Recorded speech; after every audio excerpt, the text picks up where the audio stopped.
ಎಲ್ಲ ಆತ್ಮೀಯ ಬಂಧುಗಳೇ, ಸರ್ಕಾರದ ಆದೇಶದಂತೆ ನಮ್ಮ ಮದ್ದೂರು ತಾಲೂಕಿನಲ್ಲೂ ಕೂಡ ಜನಗಣತಿಯನ್ನು ನಮ್ಮ ಅಧಿಕಾರಿಗಳು ಪ್ರಾರಂಭವನ್ನು ಮಾಡಿದ್ದಾರೆ. ಮೊದಲನೇ ಹಂತದಲ್ಲಿ ಮನೆಗಳನ್ನ ಸರ್ವೆ ಮಾಡುವಂಥದ್ದು, ಮನೆಗಳ ಬಗ್ಗೆ ಮಾಹಿತಿಯನ್ನು ತಗೊಳ್ಳುವಂಥದ್ದು ಕಾರ್ಯವನ್ನು ಮಾಡ್ತಾ ಇದ್ದಾರೆ.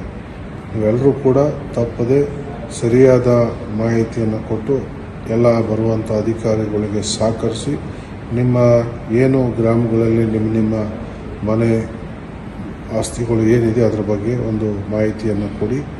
ಮತ್ತು ಸರ್ಕಾರಕ್ಕೆ ಮುಂದಿನ ದಿನಗಳಲ್ಲಿ ಯಾವುದೇ ಒಂದು ಕ್ರಮವನ್ನು ತಗೋಬೇಕಾದಂಥ ಸಂದರ್ಭದಲ್ಲಿ ಮತ್ತು ಸಂಖ್ಯೆಗಳ ನಿಖರವಾದ ಮಾಹಿತಿಗೋಸ್ಕರ ನಿಮ್ಮ ಮಾಹಿತಿ ಭಾಳ ಮುಖ್ಯವಾಗಿರ್ತದೆ. ಹಾಗಾಗಿ ನಮ್ಮದು ಸೇರಿದಂಗೆ ಮಾಡ್ತಿದ್ದಾರೆ. ನೀವು ಕೂಡ ಎಲ್ಲರೂ ಸಹಕರಿಸಿ ನಿಖರವಾದ ಮಾಹಿತಿಯನ್ನು ಅಧಿಕಾರಿಗಳಿಗೆ ಕೊಟ್ಟು ಸಹಕರಿಸಿ ಅಂತ ಈ ಮೂಲಕ ತಮ್ಮಲ್ಲಿ ಮನವಿ ಮಾಡಿಕೊಳ್ತೀನಿ. ಎಲ್ರಿಗೂ ನಮಸ್ಕಾರ. ಕರುನಾಡು ಟೈಮ್ಸ್ ಚಾನೆಲ್ನಲ್ಲಿ ಸುದ್ದಿ ಮತ್ತು ಜಾಹೀರಾತು ನೀಡಲು ಈ ನಂಬರ್ಗೆ ಕರೆ ಮಾಡಿ.